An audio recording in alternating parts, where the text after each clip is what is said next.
Okay, here we go. Good morning, everyone. We are delighted to have with us today Dr. Qinisani, who is a dynamic academic thought leader and advocate for sustainable agriculture and inclusive rural development. He's currently a lecturer at the Department of Agricultural Sciences at Nelson Mandela University.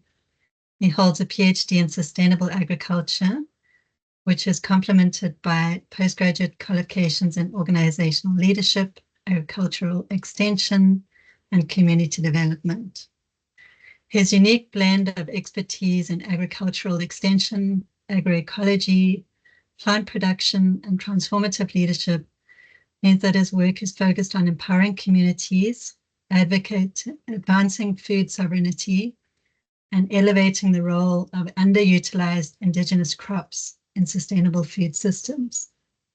Dr. Kobe is the founder of Ubuntu Agri-Renaissance, an initiative dedicated to reviving African food cultures and promoting just, resilience, and inclusive food systems.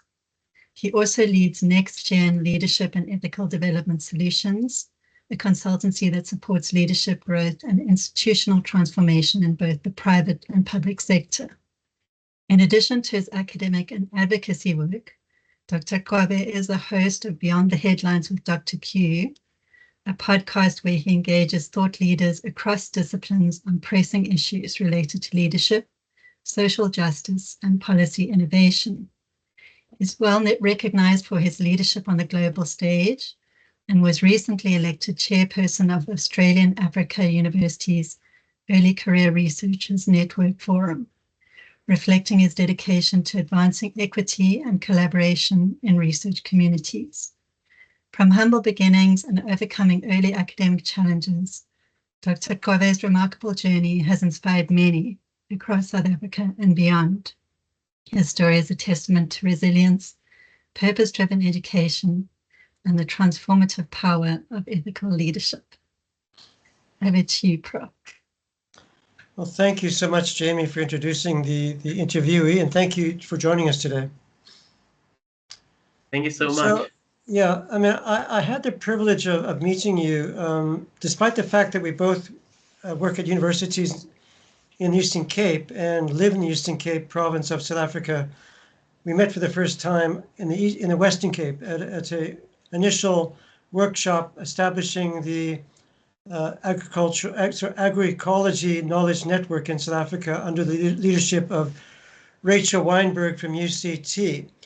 So it's quite interesting meeting you and joining the steering committee of the network and then having further conversations with you as well. So we have a common interest in agroecology, but you have a particular interest specifically, as far as I'm aware, on indigenous seeds and vegetables, something which I believe dates back to your PhD. And so you've been involved in the practicalities of that, which is obviously of great significance, but also I know that you have a particular concern or interest in establishing that at the university where you work in terms of the curricula. So I'm just wondering whether we could start off by discussing your involvement in this particular dimension of, if you want to call it sustainable agriculture, generally speaking, agroecology more specifically, the focus in practical terms on indigenous seeds and vegetables, your experience dating back to KwaZulu-Natal and forward on. Yeah, thanks. Thank you very much, Kirk. I'd like to start by thanking Jamie for that wonderful introduction. I have no idea where you got all that information from, but all of it is accurate. Thank you very much. I truly appreciate that. Sometimes one forgets what it is that they have done and the journey that they've actually walked. So it was a bit overwhelming hearing you read all that. Thank you, I appreciate it. And back to you now, Kirk. Maybe I should just start by talking about my passion for these indigenous, I usually say vegetables, even though indigenous seeds fit as well. So, having grown up in deep rural areas in KwaZulu-Natal, in the Mbangeni area, in a small village called Kwadlanyezo, where everybody is a farmer in my community, I grew up eating these foods.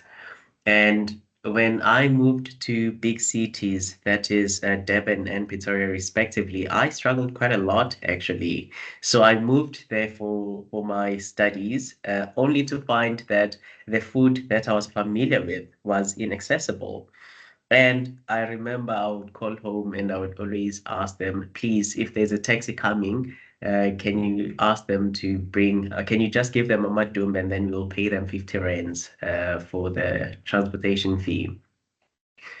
And when I started doing research, it was actually a research project when I was doing my BTech at TUT.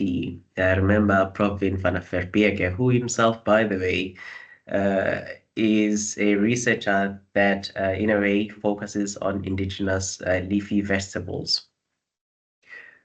When he gave us research, I remember I said, I actually want to know why it is that we don't have indigenous foods.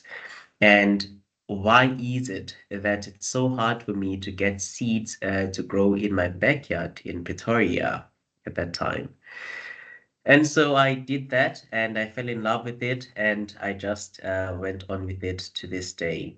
And I think what has been interesting for me to this day is working with farmers, particularly in the north of KwaZulu-Natal, that grow and consume these indigenous vegetables. Many of them are leafy vegetables, but I see that people are not replanting them. They just let nature do its course, grow them itself, and they focus on the ones that are usually referred to as those cultivatable ones, like your madumbis, your cassavas, etc., sweet potatoes and others. And if I may link this to agroecology, if you look at all the principles for agroecology and its elements, if you look at how they are produced, these indigenous foods, you see that they are produced in a manner that is environmentally sustainable many a times. There's less use of fertilizers. That is chemical infused fertilizers. There is no use of pesticides. There is no use of any sorts of inputs that would be classified under your agrochemicals, so to say. Most of the practices are very friendly to life underground if you think about your microorganisms that exist in the soil, and they cause less pollution if you were to compare with your agrochemicals that we use with all these cash crops that we find in the market today. So I guess I should stop there for now, in case you've got follow-up questions. So is this something that you're pursuing prior to your PhD or during your PhD? I actually did it from the time I did my BTech, and I continued with it. I was looking at the socio-economic uh, contributions, so to say, of indigenous crops on smallholder farmers within that region in the northern KZN when I was doing my master's. And when I was doing my PhD, I was looking at um, their contribution to food security and agrobiodiversity as well. Because one of the things about us, I'll say farmers or agronomists, we care less about the agrobiodiversity part of things, and we are more concerned about the profit margins, about how much we can produce at what period. And so for me, the question was, why is it that our environmental specialists are always saying that your agriculture specialists or practitioners are the ones that cause the major problem. You look at water, eutrophication is a result of what farmers are doing, the inputs that we constantly use. There's other forms of pollutions. If you think about farmers that have used, what's this chemical, Roundup, for a prolonged period, they've came up and they've complained, saying that because they inhale this chemical, many of them have said they've had cancer as a result of the use of this chemical. I know one case where an old man has actually gotten about 80 million US dollars because he was diagnosed with cancer and the cause was the use of Roundup. Microorganisms die. We lose our native plants as a result of the use of these many chemicals. So I was seriously interested in knowing how is the production of indigenous crops different from the production of your exotic vegetables, like your cash crops that you find in the market, and also the associated practices. And so that helped me to build my case. I consider myself an advocate for indigenous crops to say, actually, you know what? People must go back to utilizing these indigenous crops because of the so many benefits that are associated with it, including, by the way, the climate challenges, the climate resilience that they offer. If you go to the northern KZN where I conduct my research, for instance, you would see. So that side, we are facing a drought, I would say, as a result of the climate crisis. And the only crops that smallholder farmers are able to produce without having to use agrochemicals and water for irrigation are your indigenous crops. If you go to farmers where they've attempted to grow your exotic crops, your cash crops, many of them failed dismally as a result of drought, because there's also a water issue. There's also a water crisis from the municipality itself, and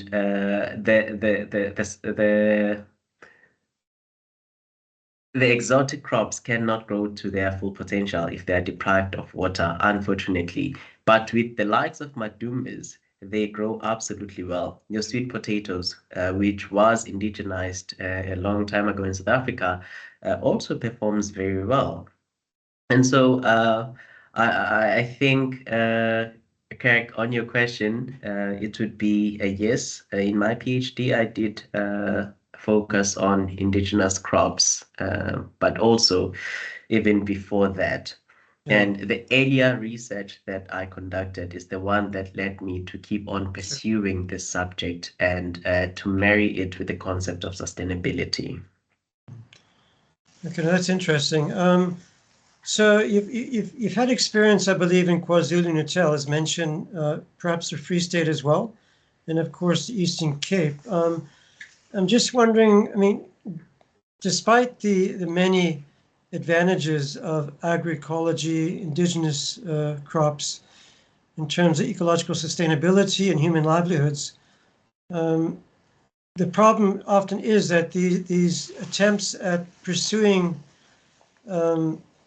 agroecology are often very isolated and patchwork in terms of their presence, that there are challenges in terms of scaling out, so to speak. And I'm just wondering, I mean, to what extent are farmers in rural South Africa become locked into sort of path dependencies upon conventional agriculture, such that it's quite difficult to break from that worldview and to adopt indigenous crops and agroecology more broadly? I mean, is that an issue that you find in your experience? Well, yeah. One of my students was doing He's was conducting his research on conservation agriculture last year, and which, by the way, I classify as a subcomponent of agroecology. In fact, you know what? I think about this quite a lot. I've struggled to distinguish between agroecology and sustainable agriculture. It in itself is sustainable, but when you talk about sustainable agriculture, everything else that we classify under agroecology fits that side. So I use these terms interchangeably. Do forgive Sure. me if I say sustainable agriculture and agroecology. So what he found when he was engaging farmers, and it's not just farmers, it's people that have been practicing conservation agriculture for the longest of times in their organizations. And what they do is to try and sell this concept of sustainability in relation to farming. But what we found there, or what he found in his study, was that people are actually not sold to this concept of sustainability. They want their food and they want it now. They don't have time to transform their food systems for whatever reasons. If they could see the results now, that's good for them.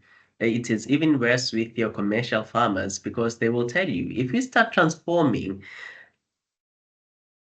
we might start seeing results after 3 to 5 years. So what happens between now and that 5th year period? You know, so that is one of the major concerns.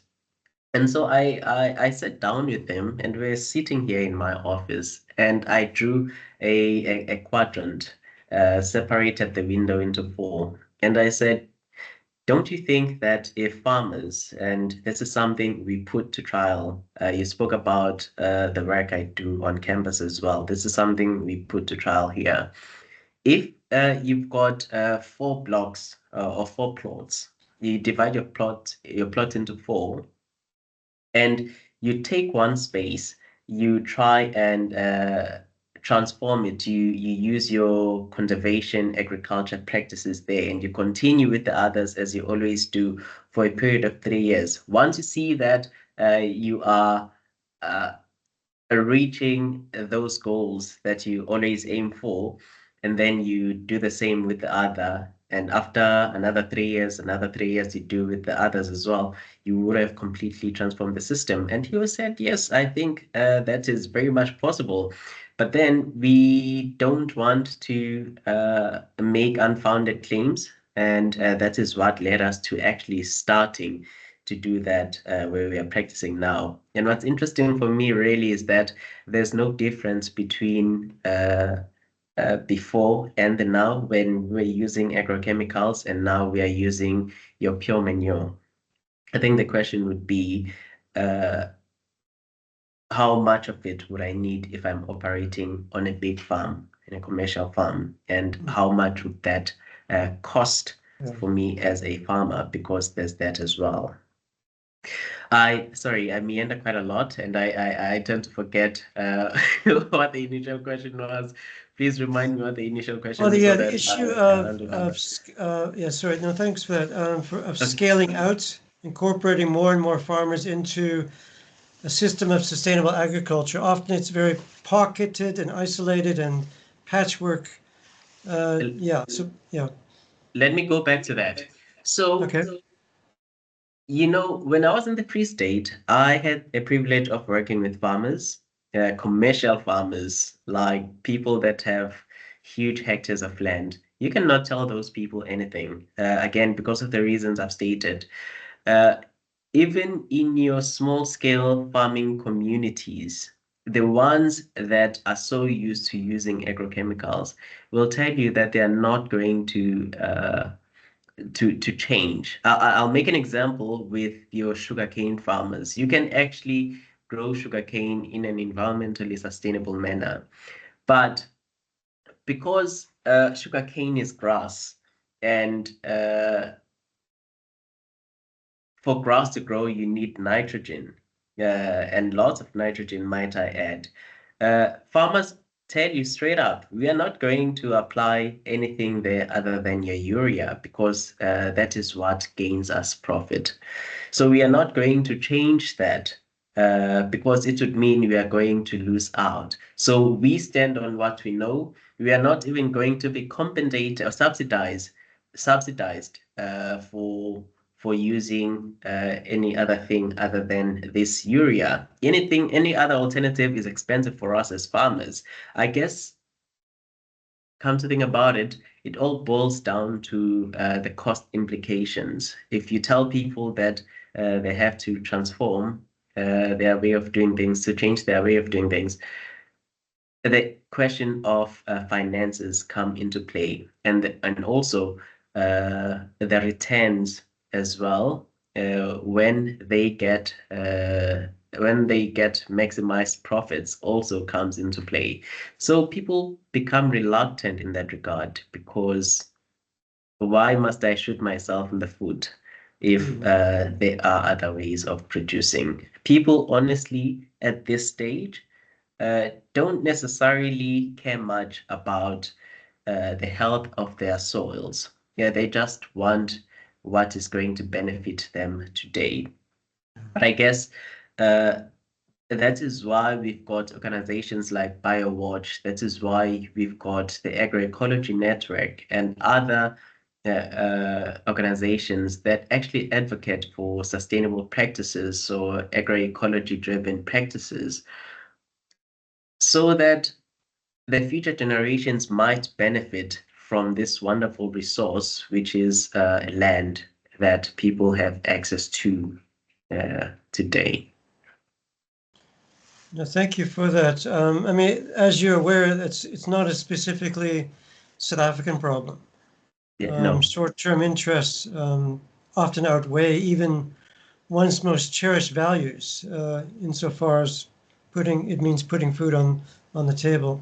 The other issue, besides scaling out, is, and sometimes the phrase is used, scaling up, in the sense of state support or government support for agroecology, broadly speaking, and indigenous crops more specifically. I mean, what do you find the situation, including at an institutional level, agricultural extension officers, for instance, the type of support or non-support or confusing or contradictory support that the state is providing currently in this regard?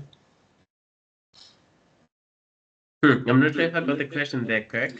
So yeah, just to what extent is, as far as based on your experience, the extent to which the South African state is supporting or willing to support policy and practical terms, the type of initiatives that you think are quite significant? I think the will from the state is there. If I put this within the South African context, I think there is a will. I'm sorry, I'm hearing myself. There is a will. But then the thing is, when it comes to the actual implementation or rolling out of the plans that are put in place, we always just struggle. And I don't know why that is. Before we started this session, actually, I saw there's a small flyer by the Department of Agriculture that speaks about agroecology. And I was like, oh, okay, they do have this. That's actually quite shocking. But then, even with your extension practitioners, I was writing something. I've forgotten what it is, but an academic work that I was busy with last week. And I remember indicating that in the context of indigenous foods, your extension officers themselves, they have no knowledge about the production of indigenous foods, for instance. Now, when you talk about agroecology, which is a concept that is fairly new, I don't think there is much that they do other than to aid the support that they've always been giving to the farmers. And support for extension officers is the dissemination of information, and that information that they share strongly ties with your Western agriculture. which has a lot of your exotic seed offered to farmers, your agrochemicals that are offered to farmers. And I say this confidently because I know that at home, my grandparents are always receiving bags of urea if they receive something from extension officers, So I think the willpower, the interest rather, is there, but I don't think there's much that's been actioned. Our case is different from the United States, where we see farmers being seriously supported when they apply these conservation practices. Okay, no, thank you for that. That sort of allows us to transition to the issue of the curricula at university level or in agricultural colleges, sort of moving from the field to the classroom. The extent to which sustainable agriculture is taught, particularly, I guess, at undergraduate level. I mean, my understanding from speaking to you previously is that there's very sort of conventional agriculture taught at undergraduate level, and students may only be introduced, I'm talking about at universities, may only be introduced to more sort of agro-ecological type of methods at postgraduate level. So Yeah. what's the situation in that regard? Funny thing, I teach plant production at undergraduate level here at the Nelson Mandela University. There, I don't compromise. I teach students, I train students to be commercial farmers, and we follow the traditional route that traditional farmers take in South Africa or apply in South Africa. It includes the use of agrochemicals, your advanced technologies, your advanced seeds, etc., etc. Then when they get to honors level, where I teach agroecology and sustainable livelihoods, we change the narrative. We say all that you've studied in your undergrad is something you're going to take and throw in the bin, because we now teach you to be responsible citizens. You change your approach to farming, And I find that to be a bit contradictory. But what I also think it does is that it empowers the student in a sense that I could choose to do what is on the right or what is on the left. We give them a ticket, 2 tickets, in fact, and they have to decide which one they're going to use. I'm going to put that on the side. I do think that at an undergraduate level, there is a lack of integration when it comes to your agroecology driven curricula. I feel that one could always marry the two.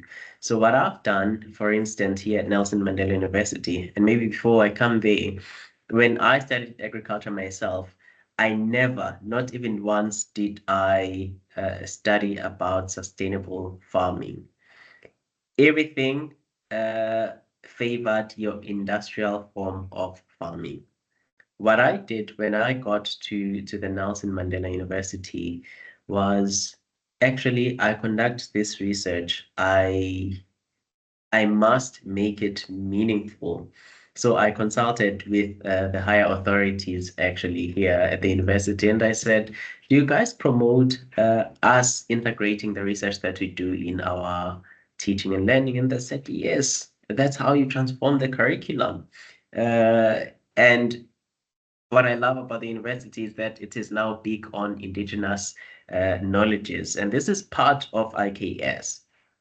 So we still keep what was there before, but I now include your indigenous foods kind of research, and also your indigenous farming in general information. I offer lessons on that. The only university that I could say I've seen teaching the concept of sustainability from first year up until PhD is the University of the Free State. I think they've done absolutely amazing there, because they don't promote your typical form of farming. Instead, what they teach is let us go sustainable. And that's why I think the program itself is called Sustainable Agriculture. And I think if they could do that, everybody else can do that as well. But the question then for me has always been, we also want to produce farmers that can compete at a global scale. If you have produced something and sold to the market, for instance, you would know that when you get to Pick and Pay, when you get to ShopRite, your Cambridge food, and I say this from experience, they will ask, may we see the pesticides that you've been using. Actually, it's a certificate. I've forgotten what this is called, but they need to see that there are pesticides that you use. They need to know what chemicals that you are using. If you don't use these, they are not going to take your produce at all, because it means you would not have followed your conventional way of farming. And so you're putting our farmers at risk. I don't know what the rationale is behind that, but it's actually opposite to what Woolies is doing. If you look at the type of produce that they get in their market. Sure, it's a bit scary, but Yeah, I was sorry.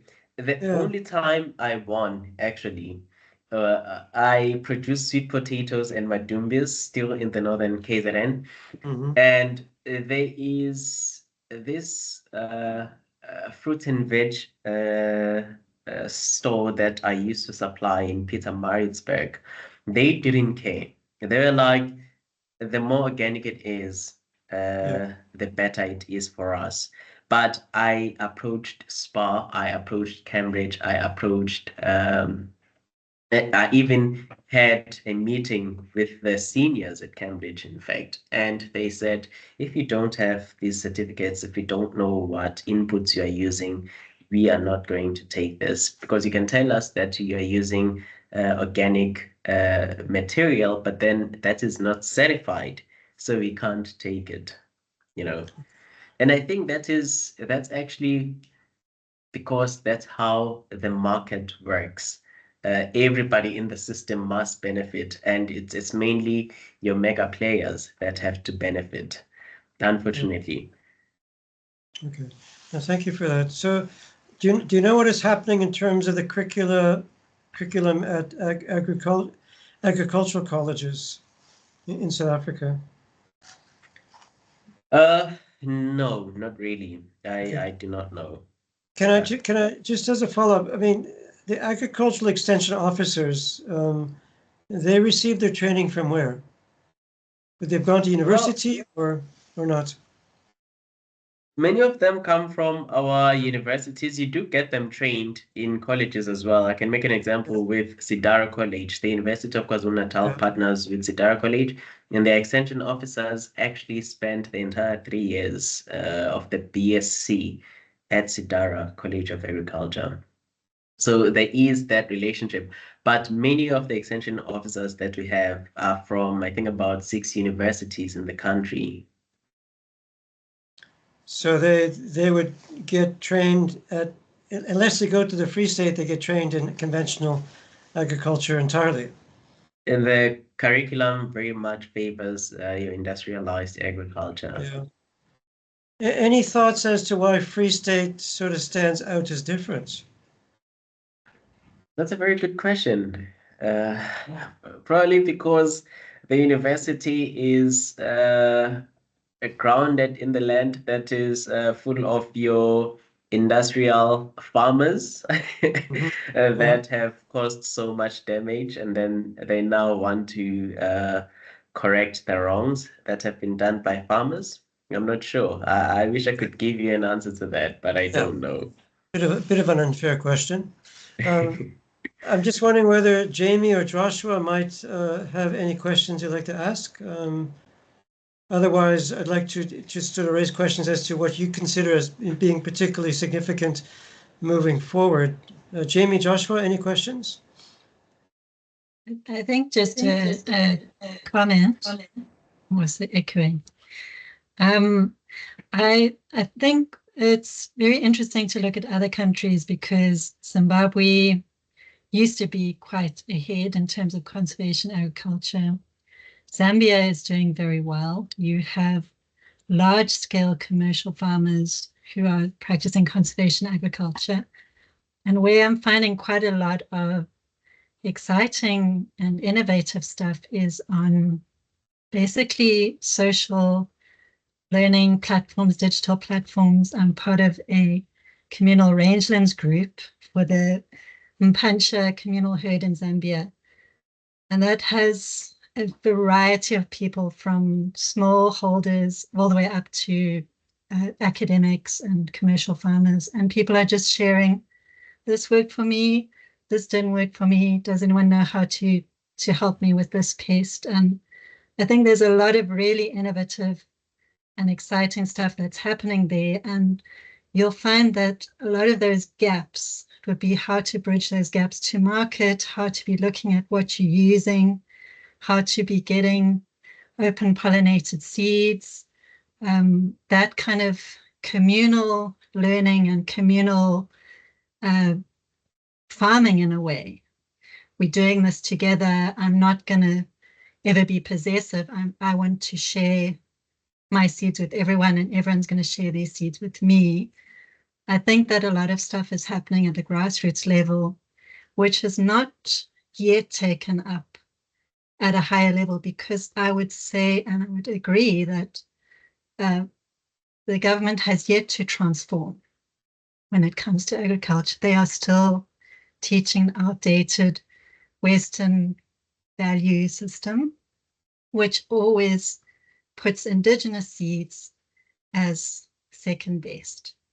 Yeah. So there isn't a system, for example, if you look at something like amaranth or quinoa or rapoko, where you have like a government initiative to mainstream indigenous seeds at quite a big level, where smallholders can just fit into a system that has support all the way from growing it, the knowledge about that, all the way to the market system, the closed systems like that.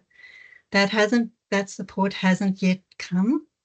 But at the grassroots level, even in just WhatsApp groups, people are really sharing stuff and getting somewhere. And I think social media has got quite a lot to show us about what's happening on the ground.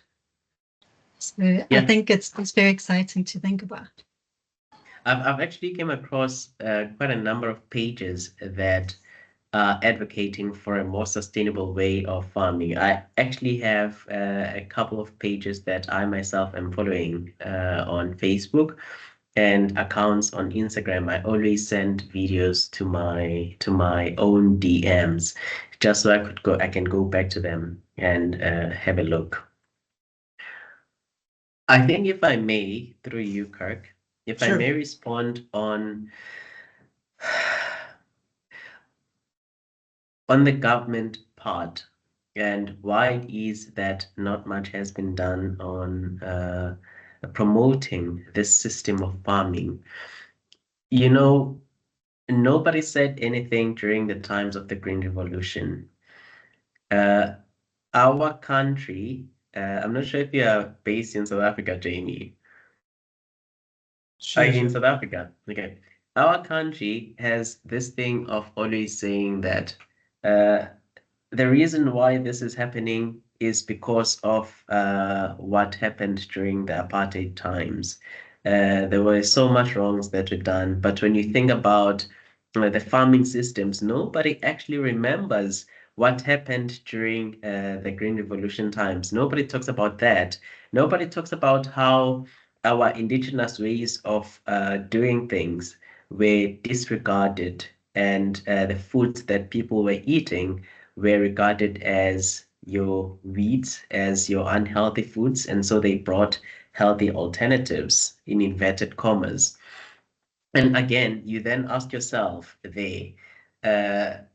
why is government not acting up on this if they know, and they do, if they know what happened historically? are they trying to keep this capitalistic monopoly, if I may call it that, going? And there's certain organizations that speak to this.